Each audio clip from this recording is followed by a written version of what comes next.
नमस्कार, बुलेटिन में आपका स्वागत है। मैं हूं आपके साथ आशा सरमाल। चलिए शुरुआत करते हैं बुलेटिन की। इस वक्त की बड़ी खबर से शुरुआत करेंगे। आपको बताते चले कि लगातार दिल्ली से जिस तरह से न्योता मिला है, तो आप देखिए किस तरह से हालात अब यहां पर बनते हुए नजर आ रहे हैं। दिल्ली से मिले हुए न्योता पर महबूबा मुफ्ती का कड़ा स्टैंड है और दिल्ली रवाना होने से पहले सरकार के सामने रख सकती हैं कुछ शर्तें। और कल पीएजेडी की बैठक में होगा दूध का दूध और पानी का पानी। 24 जून को दिल्ली में होने जा रही है सर्वदलीय बैठक। और अब आप देखिए कि एक फिर से जम्मू कश्मीर केंद्र शासित प्रदेश के अंदर किस तरह से घमासान जो है वो मचता हुआ नजर आ रहा है, क्योंकि 24 जून पर हर किसी की नजर टिकी हुई है।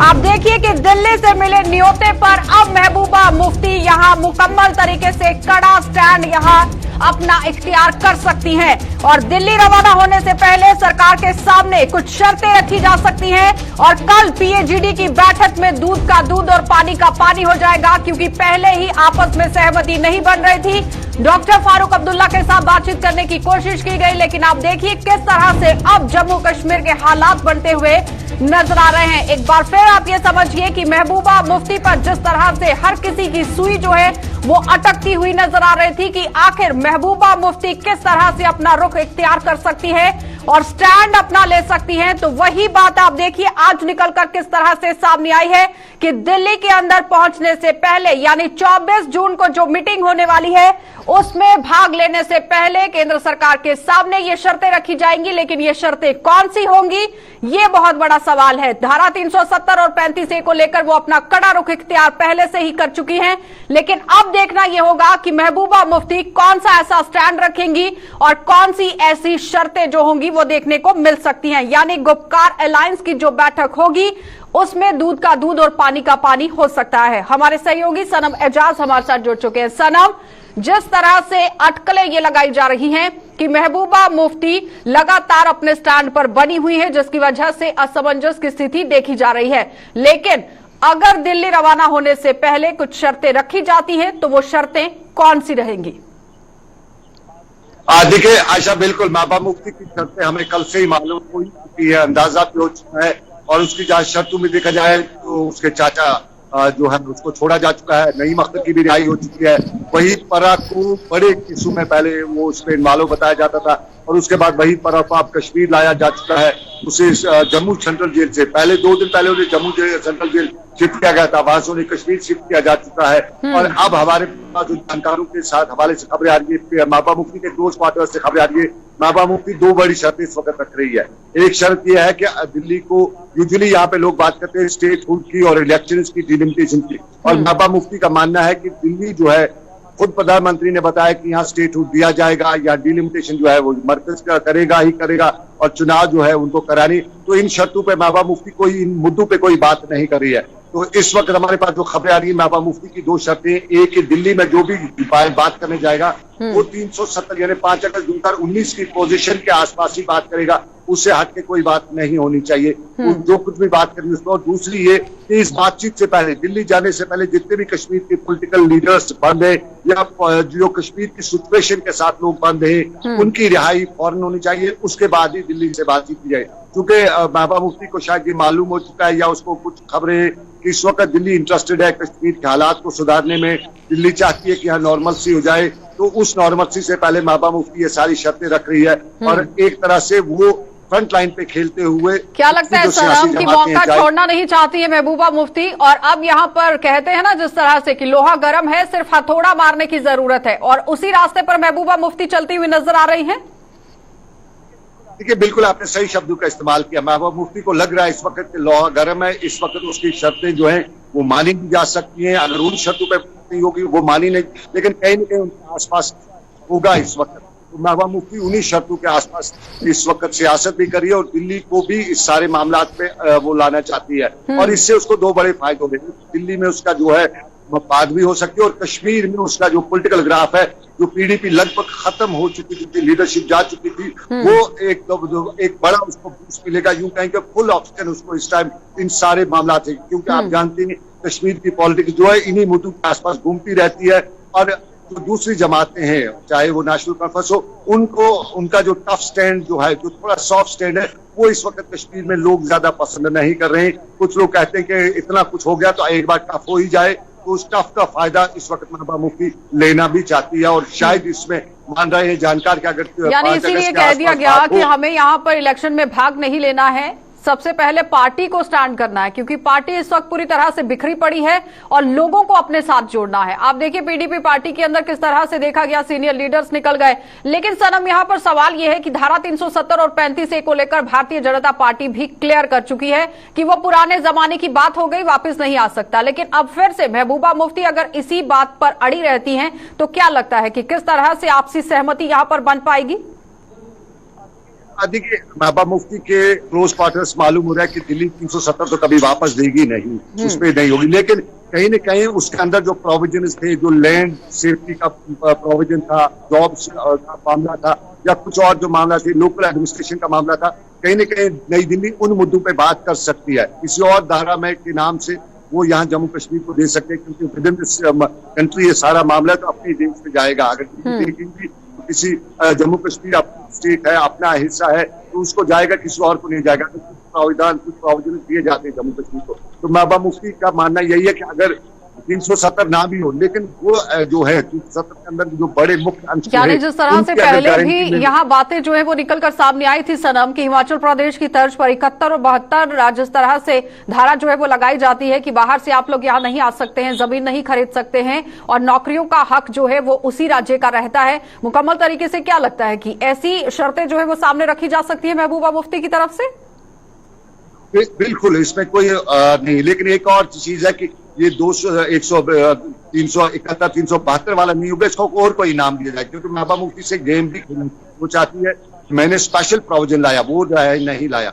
लोग ज्यादातर कानून को देखते हैं और वो उसी कानून की बात करेगी कि उन प्रोविजंस के अंदर क्या है वो नहीं देखा जाएगा, बल्कि वो महबूबा मुफ्ती आने वाले दिनों में ये सियासत करना चाहती है कि मैंने दिल्ली से लड़के यहाँ के लिए एक स्पेशल कानून लाया, चाहे उसको 400, 450, 400 कोई भी नाम दिया जाए, लेकिन 371, 70, 72 वाला नहीं होगा, बल्कि उनसे हट के एक नया प्रोविजन वो पार्लियामेंट में पास कराना चाहती है, ताकि यहाँ के एक तो उसकी अपनी सियासत भी, अपना नाम भी, सब कुछ बचा रहे और जम्मू कश्मीर के लोगों लेकिन को सनम अगर जमीन को लेकर बात की जाए या फिर नौकरियों को लेकर बात की जाए तो संसद के अंदर अमित शाह ने ये पूरी तरह से क्लियर किया था कि यहाँ मुकम्मल तरीके से 71 और 72 जो है वो लग सकती है। लेकिन अगर महबूबा मुफ्ती उससे हटकर कुछ करना चाहती हैं तो वो फिर देखने वाली बात होगी कि आखिर कौन कौन से मुद्दे जो है वो अहम रहेंगे और किन मुद्दों पर वो चर्चा कर सकती हैं।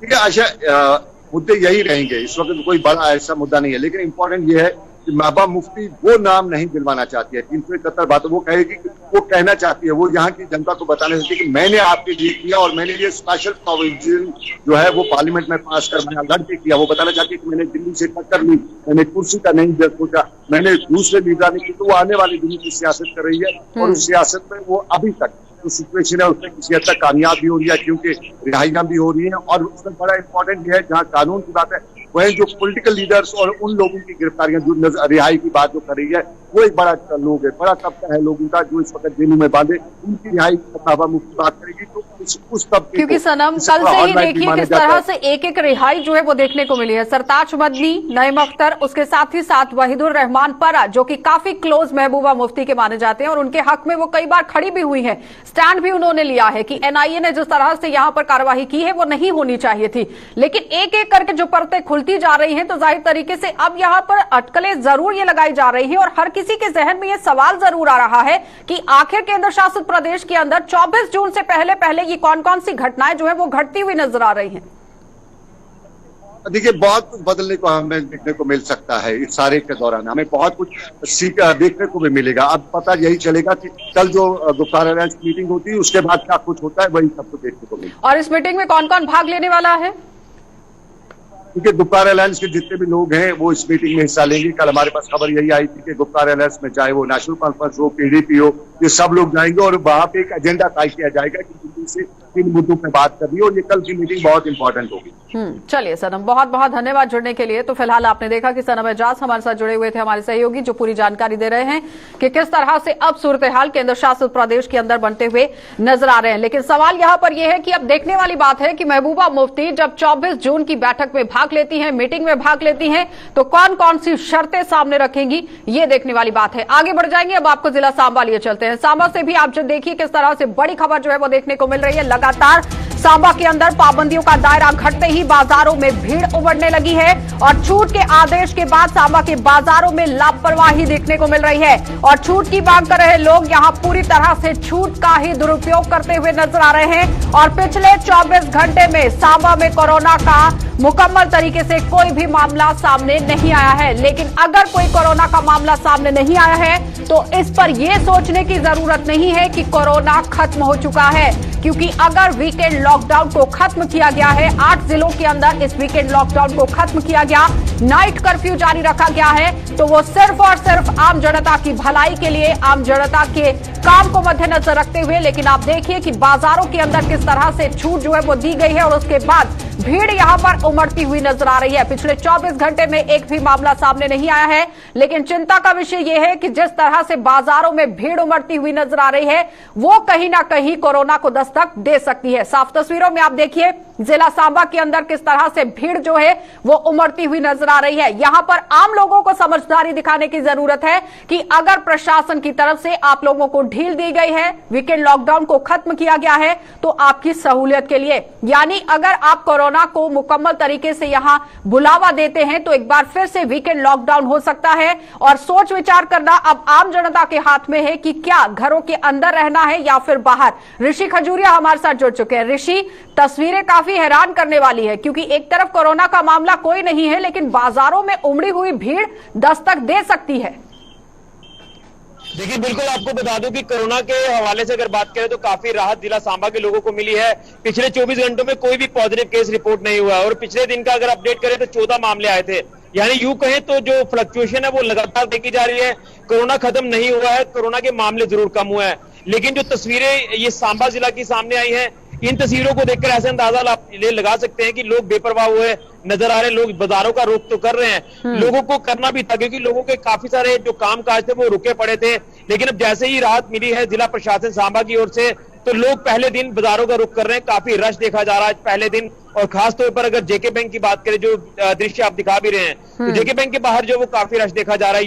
यूं कह सकते हैं कि प्रशासनिक अधिकारियों को इसके ऊपर नजर रखने की जरूरत है। और जो कल ऑर्डर प्रशासन ने जारी किया उसमें कुछ खास जो अफसर हैं उनकी ड्यूटी ये भी लगाई गई है कि वो बाजारों पर कड़ी नजर रखेंगे। अगर लोग इस तरह से लापरवाही करते हुए नजर आएंगे, उनको चालान काटे जाएंगे, उनके ऊपर FIR लॉन्च की जाएगी। इस तरह के प्रावधान जो वो सजा के रखे हुए हैं। लेकिन प्रशासनिक अमला यहाँ पर अभी बाजारों में दिखा नहीं है, क्योंकि आज पहला दिन था और पहले दिन आप अंदाजा लगा सकते हैं कि रश काफी ज्यादा बढ़ने की संभावना रहती है। एक तो त्योहारों का सीजन भी चल रहा है, निर्जला एकादशी का दिन है और अंतर्राष्ट्रीय योग दिवस भी आज मनाया जा रहा है, तो आज पहले दिन काफी रश जो आप ये जो लेकिन ऋषि, SOPs का पालन करवाना बहुत बड़ा सवाल है, क्योंकि लॉकडाउन को खोल दिया गया, बहुत अच्छी बात थी, राहत लोगों को पहुंचाई गई, लेकिन अब प्रशासन की चुनौती जो है वो देखने को मिल रही थी, काफी चुनौतीपूर्ण। अब यहाँ पर काम जो है वो प्रशासन का था कि आखिर किस तरह से SOPs का पालन होगा, ये बड़ा सवाल है। क्योंकि जेके बैंक के बाहर जो तस्वीरें देखने को मिल रही हैं वो हैरान करने वाली है, और जेके बैंक के अंदर जो कर्मचारी काम कर रहे हैं वो क्या काम कर रहे हैं, वो लोगों को समझाते हुए नजर क्यों नहीं आ रहे? देखिए, बिल्कुल हम जब लॉकडाउन की बात करें तो तब भी जेके बैंक में अगर देखें तो कई ऐसे जो पब्लिक प्लेस है वहां पर रश देखा गया। हमने लगातार अपील की, प्रशासनिक अधिकारियों ने लगातार अपील की, लेकिन लोगों को भी अपनी मानसिकता बदलने की जरूरत है। लोगों को भी ये पता होना चाहिए कि अगर प्रशासन ने कोई ऑर्डर जारी किए हैं तो वो उनके हित में जारी किए हैं। लेकिन लोग जब बाजारों का रुख करते हैं, लोग ये भूल जाते हैं कि कोरोना वायरस जैसी कोई बीमारी भी है। लोगों को उस समय ये होता है कि हम अपना बस काम करें, काम करके हम निकल जाए, लेकिन कितने लोगों को वो खतरे में डालकर जा रहे हैं उसका उनको अंदाजा नहीं होता है। लेकिन यहाँ प्रशासन ने जो अपनी एक टीमें तैयार की हैं, वो अब टीमें हो सकता है कि हमारी खबर देखने के बाद वो एक्टिव हो जाए टीमें और यहाँ पर वो गश्त करती हुई नजर आए, जिसमें एग्जीक्यूटिव मैजिस्ट्रेट्स की बात करें तो उनकी ड्यूटी तक भी लगाई गई है। हर बार ऐसे ही देखा गया है कि जब मीडिया पे खबरों को उछाला जाता है, खबर को प्रसारित किया जाता है, उसके बाद प्रशासन हरकत में आता है, लेकिन काफी देर भी हो जाती है कहीं कहीं। आप देखिए कि अगर एक भी व्यक्ति संक्रमित हो जाता है तो वह इन सभी लोगों को अपनी चपेट में ले सकता है, और जब ये लोग अपने घर जाते हैं, अपने परिवार को भी संक्रमण देते हैं, तो कहीं ना कहीं एक चिंता का विषय जरूर बनता है। प्रशासन को संजीदगी बरतने की काफी जरूरत है। बिल्कुल सही कहा, प्रशासन को संजीदगी बरतने की काफी जरूरत है, क्योंकि प्रशासन की अगर बात करें तो वो अपने हवाले से ये भी बातें करता है कि मामले जरूर कम हुए, लेकिन वो टेस्टिंग को लगातार जो वो बड़े स्तर पर कर रहे हैं। लेकिन यहाँ पर प्रशासन को ग्राउंड पर आने की जरूरत है कि वो देखे कि क्या जो दुकानदारों के लिए हिदायतें जारी की जाती है, दुकानदार तो बेचारे हमेशा से ही हिदायतों का पालन करते हैं। लॉकडाउन में देखो किस तरह से आपने देखा कि दुकानदारों ने अपना पूरा जो है वो साथ प्रशासन को दिया, लेकिन प्रशासन सिर्फ और सिर्फ नकेल अगर कसता है तो वो दुकानदारों को लेकर कसता है, लेकिन जो आम जनता है उनके ऊपर भी नजर प्रशासन ने रखनी चाहिए और प्रशासन को एक तरफा काम नहीं करना चाहिए, दोनों तरफ कार्रवाई करने की जरूरत है और उसके बाद ही आम जनता जो है वो समझदारी दिखाएगी। बहुत बहुत धन्यवाद ऋषि बातचीत के लिए। तो फिलहाल आपने देखा कि हमारे संवाददाता ऋषि खजूरिया हमारे साथ जुड़े हुए थे, जो बता रहे हैं कि जिला सांबा के अंदर किस तरह से हालात जो है वो बनते हुए नजर आ रहे हैं। लेकिन सवाल यहाँ पर यह है कि आप देखिए साफ तस्वीरों में किस तरह से लोग अपने घरों से बाहर निकले हुए हैं। तो जाहिर तरीके से कोरोना को दस्तक यहाँ दी जा सकती है, लेकिन आम जनता को काफी तरीके से संजीदगी बरतने की जरूरत है कि अगर आपकी सहूलियत के लिए प्रशासन ने कोई कदम यहां पर उठाए हैं तो मुकम्मल तरीके से आपको भी सहयोग करना बहुत जरूरी है, क्योंकि 8 जिलों के अंदर कोरोना का वीकेंड जो लॉकडाउन है उसे खत्म कर दिया गया है, लेकिन अभी भी नाइट कर्फ्यू जारी है। आगे बढ़ जाएंगे, कठुआ आपको लिए चलते हैं। कठुआ से भी आज आप देखिए बाजार किस तरह से खुलते हुए नजर आए हैं, लेकिन मुकम्मल तरीके से इस वक्त बड़ी खबर आपको दिखाना बहुत जरूरी है कि शहर में धीरे धीरे पटरी पर लौटने लगी है लोगों की जिंदगी और एसओपीज का पालन करवाना सभी मार्केट एसोसिएशन की जिम्मेदारी बन गई है। और जिले में अभी भी 97 एक्टिव पॉजिटिव मामले हैं। जिला कठुआ के अंदर यानी कि लखनपुर की अगर बात की जाए तो जम्मू कश्मीर का प्रवेश द्वार है, जहां पर मुकम्मल तरीके से चेकिंग अभियान भी चलाए जा रहे हैं। संजीदगी प्रशासन बरतता हुआ नजर आ रहा है। हर गाड़ी की आने जाने पर गहनता से तलाशी की जाती है, चेकिंग की जाती है। लेकिन अगर कोरोना को लेकर बातचीत की जाए तो मुकम्मल तरीके से 8 जिलों के अंदर यहां वीकेंड लॉकडाउन को खत्म कर दिया गया, जिसमें कठुआ, सांबा, जम्मू, उधमपुर, रियासी, बांडीपुरा, शोपियान, गांदरबल ये सारे जिले जो है बीच में रखे गए थे। यहां पर वीकेंड लॉकडाउन को खत्म किया गया था, लेकिन लोगों को संजीदगी बरतनी अभी भी बहुत जरूरत है। यहां पर आप देखिए कि संजीदगी जब तक नहीं बरतेंगे तब तक कुछ नहीं होने वाला है, क्योंकि कठुआ में करीब 1.5 महीने के बाद पूरी तरह से बाजारों को खोल दिया गया है। और साफ तस्वीरों में आप देखिए कि कठुआ के क्या कुछ सूरत हाल है। लोग अपने घरों से बाहर निकले हुए हैं, खरीदारी करने के लिए पहुंचे हैं और जाहिर तरीके से यहां सवाल यह है कि एसओपीज का पालन किस तरह से हो रहा है, क्योंकि चुनौती इस वक्त प्रशासन के सामने है। एक तरफ प्रशासन की तरफ से फैसला तो ले लिया गया कि वीकेंड लॉकडाउन खत्म है और सिर्फ नाइट कर्फ्यू जारी है, जो रात 8 बजे से लेकर सुबह 7 बजे तक जारी रहेगा। लेकिन 8 जिलों के अंदर अब जहां पर यह वीकेंड लॉकडाउन खत्म कर दिया गया है, वहां पर प्रशासन को काफी संजीदगी बरतने की जरूरत है, ध्यान देने की जरूरत है कि आखिर आम जनता घर से बाहर निकलकर क्या कुछ काम कर रही है, एसओपीज का पालन किस तरह से कर रही है, ये देखने वाली बात है। क्योंकि यहां पर जो एसओपीज जारी की गई हैं उसका कितना पालन हो रहा है, ये देखने वाली बात है। सरबजीत हमारे साथ कठुआ से जुड़ चुके हैं। सरबजीत, सबसे पहले तो ये बताइए कि 1.5 महीने के बाद जहां बाजारों को खोल दिया गया, लेकिन आप देखिए कि एसओपीज की किस तरह से धज्जियां यहां पर उड़ती हुई नजर आ रही हैं।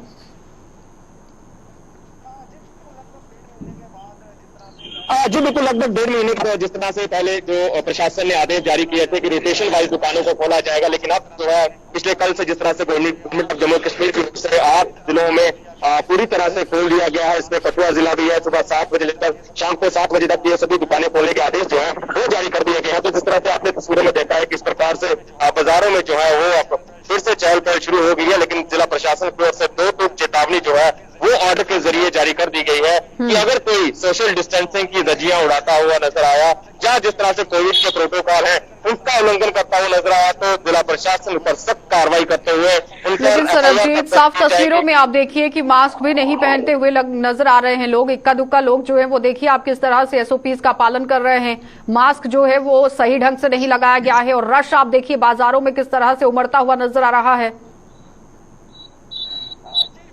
जी बिल्कुल, जिस तरह से आज हमने पहले भी जिक्र किया कि 1.5 महीने के बाद जो है दुकानें आज खुली हैं, तो कहीं ना कहीं कुछ ऐसी दुकानें भी हैं जो लगभग 1.5 महीने बाद खुल रही हैं, क्योंकि रोटेशन वाइज दुकानों को खोलने की अनुमति तो प्रशासन की ओर से दी गई थी, लेकिन कुछ दुकानें ऐसी थी जो पूरी तरह से बंद थी, उन्हें आज पूरी तरह से खोला गया है। तो बाजारों में कहीं ना कहीं उसकी वजह से भी रश जो है वो देखा गया है। इसके अलावा कुछ नॉन परमिसिबल एक्टिविटी जो है वो भी जिला कठुआ में भी जिला प्रशासन की ओर से आदेश जारी कर दिए कि इसमें पार्क, स्पास, जिम, स्पोर्ट कॉम्प्लेक्सेस को पूरी तरह से बंद रखा गया। इसके अलावा जो शादी समारोह के लिए 25 लोगों को ही इजाजत दी गई है। इसके अलावा लास्ट राइड्स के लिए 25 लोगों को यहाँ पर जाने की अनुमति दी गई है। तो जिला प्रशासन ने जिस तरह से अनलॉक की प्रक्रिया शुरू की है, जिस तरह से बाजारों को खोलने की बात कही है, इसके साथ साथ सख्त आदेश जो है वो जारी किए गए। हालांकि लेकिन सरबजीत, यहाँ सवाल ये है कि प्रशासन की तरफ से गाइडलाइंस जारी कर दी गई हैं, कड़े आदेश दे दिए गए हैं, क्या लगता है कि आम जनता को भी कितना सहयोग देने की जरूरत है? बिल्कुल, जिस तरह से कोविड की दूसरी लहर में आम जनता ने भी देखा है किस प्रकार से ये घातक लहर थी और कितना नुकसान जो है वो जिला कठुआ को भी इसमें चुकाना पड़ा है। हॉस्पिटल सारे फुल हो गए थे, कितने लोगों को अपनी जान से हाथ गंवाना पड़ा है। लेकिन अभी लोगों को इस बात की समझ आना जरूरी है कि कोविड का खतरा जो है पूरी तरह से टला नहीं है, अभी भी खतरा पूरी तरह से बरकरार है। सिर्फ जो हमारे उद्योग हैं उनको शुरू करने की इजाजत जो है वो दी गई है, लेकिन इसमें इसका मतलब ये नहीं है कि कोविड पूरी तरह से खत्म हो चुका है। इसका पूरी तरह से आम जनता को ये समझना होगा सरबजीत कि आप लोगों की सहूलियत के लिए बाजारों को खोला गया है, लेकिन वहां पर एसओपीज का पालन आम जनता ने करना है। अगर आम जनता एसओपीज का पालन करती है तो जाहिर तरीके से कोरोना से पार पाया जा सकता है, लेकिन अगर एसओपीज का पालन नहीं होता है तो कहीं ना कहीं कोरोना को दस्तक दी जा सकती है, जो खतरनाक साबित होगी। बिल्कुल, लोगों को इस बात की समझ आना बहुत जरूरी है, क्योंकि प्रशासन का ये है कि प्रशासन समय पर लोगों को लाउड स्पीकर के माध्यम से, सोशल मीडिया के माध्यम से या मीडिया के माध्यम से लोगों को जागरूक कर रहा है, आह्वान किया जा रहा है कि जो एसओपीज हैं इनका पालन करना काफी ज्यादा जरूरी है।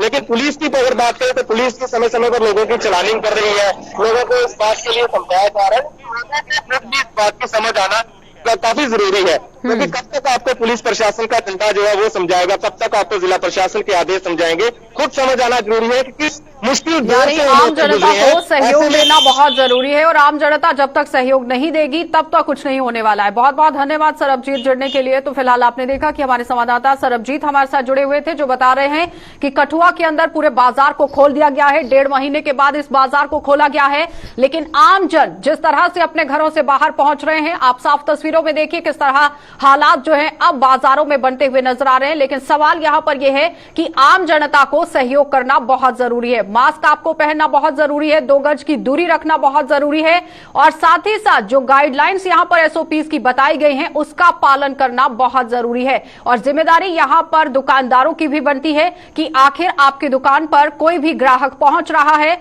तो उसके साथ एहतियात किस तरह से बरतनी है ये आपको तय करना है, और कितनी एहतियात बरतानी है ये भी दुकानदार को ही तय करना है।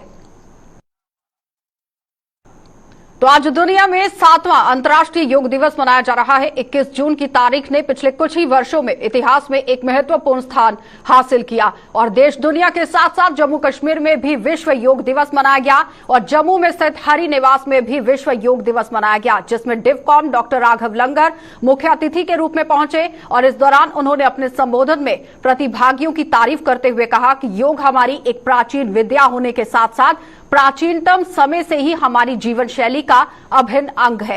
योग शिविर का आयोजन जम्मू कश्मीर स्पोर्ट्स काउंसिल की ओर से किया गया, और ये भी बताते चले कि पहली बार योग दिवस 21 जून 2015 को मनाया गया था, जिसकी पहल यहां भारत के प्रधानमंत्री नरेंद्र मोदी ने 27 सितंबर 2014 को संयुक्त राष्ट्र महासभा में अपने भाषण से की थी, जिसके बाद 21 जून को अंतर्राष्ट्रीय योग दिवस घोषित किया गया था।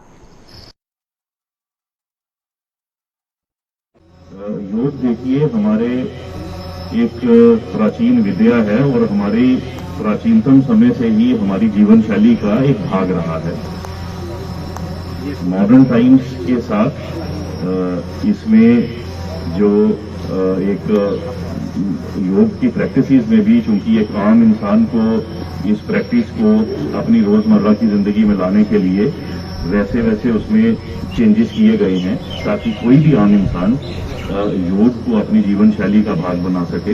हमारी फिजिकल, मेंटल हेल्थ और हमारी स्पिरिचुअल हेल्थ के लिए, और खास तौर पर जो अभी कोरोना पैंडेमिक के दौरान कई रिस्ट्रिक्शंस के बीच में हम लोग अपने घरों में कन्फाइंड रहे, तो मैं समझता हूं कि योग के माध्यम से न केवल हम अपने शरीर को और अपने जो आध्यात्मिक अपने जो भाग को हम लोग विकसित कर पाएंगे, बल्कि इसका सही ताल्लुक हमारी सेहत, हमारी माध्यम से हमारी जो इम्यूनिटी है, हमारा जो बेसिकली जो ब्रीदिंग एक्सरसाइजेस हैं वो एक मेडिकली ऑल्सो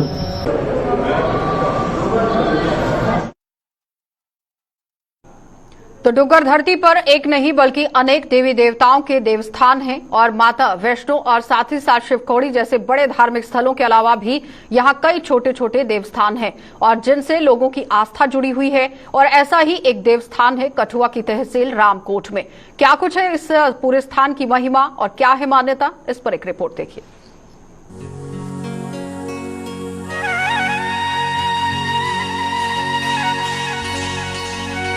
दरिया उज्ज और उधमपुर बिलावर सड़क के किनारे ये है पानी के देवता वरुण देव का स्थान। लोगों का मानना है कि जो कोई सच्चे मन से यहाँ मन्नत मांगता है, वरुण देव उसकी मन्नत अवश्य पूरी करते हैं। यही कारण है कि यहाँ श्रद्धालुओं का तांता लगा रहता है। कुछ मनागा तो मेरी चीज कोई पूरी होगी तो मैं उस जगह की 4 बंदे कन्ने गल करांगा, 100 कन्ने गल करांगा। तो इस वास्ते दिन ब दिन दुनिया ज्यादा को ज्यादा गवा करती है। थोड़ा लॉकडाउन करने बड़ा फर्क पेदा इसलिए, नहीं तो बहुत ज्यादा दुनिया आती है। मैं अपनी अखी दिखे थे बहुत ज्यादा दुनिया आती है। रौने वाले ड्यूटी अस इत्थे करा करने JNK पुलिस दे विच। हाँ जी, मेरा नाम राजपाल गुप्ता। की महत्ता है इस जगह दी? ये बड़ी मशहूर जगह, बड़े बड़े दूर दा लोग आते थे। पीर बाबा जी वरुण देवता आखते थे, बड़ी मशहूर जगह है। बड़े बड़े दूर दे लोग आते थे, जो चीज़ा मंगन वो चीज़ा पूरी होंगी। लोगों को इस स्थान की महिमा के बारे में कैसे पता चला, इसके पीछे भी एक कहानी जुड़ी हुई है। कहते हैं कि जब उज्ज दरिया पर पुल का निर्माण कार्य शुरू हुआ तो पुल के कुछ हिस्से का काम पूरा होने के बाद वो हिस्सा गिर जाता था। बार बार पुल के गिरने से ठेकेदार परेशान हो गया। किसी ने उसे पुल के नीचे बसे वरुण देव के स्थान के बारे में बताया। ठेकेदार ने इस स्थान को बनाया और वरुण देव को भी बनाया। उसके बाद पुल का निर्माण कार्य पूरा हो पाया।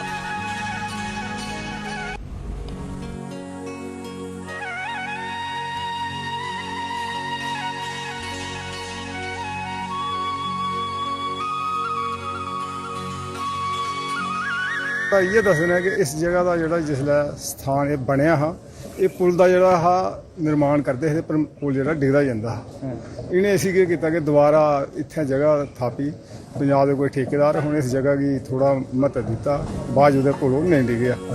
इस घटना के सार्वजनिक होने के बाद यहाँ लोगों का आना जाना शुरू हो गया। जिसने भी वरुण देव से सच्चे मन से मुराद मांगी, वरुण देव ने उसकी मुराद पूरी कर दी। उसके बाद इस स्थान पर मुराद मांगने वालों की कतारें लगना शुरू हो गई।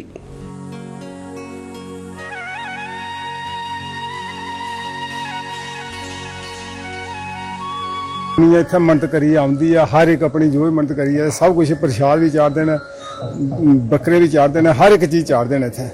लेकिन अपनी जिहदी मनत पूरी होंदी है, मुराद पूरी होंदी है, वो इतने दान करते हैं। इस देवस्थान पर दिसंबर महीने के पहले वीरवार को वार्षिक मेले का आयोजन किया जाता है। इस दौरान विशेष पूजा अर्चना के साथ साथ विशाल भंडारे का भी आयोजन होता है। हालांकि पिछले 2 वर्षों से कोरोना महामारी के कारण जहां इस स्थान पर श्रद्धालुओं की संख्या में कमी आई है, वहीं वार्षिक मेले का आयोजन भी नहीं हो पाया है।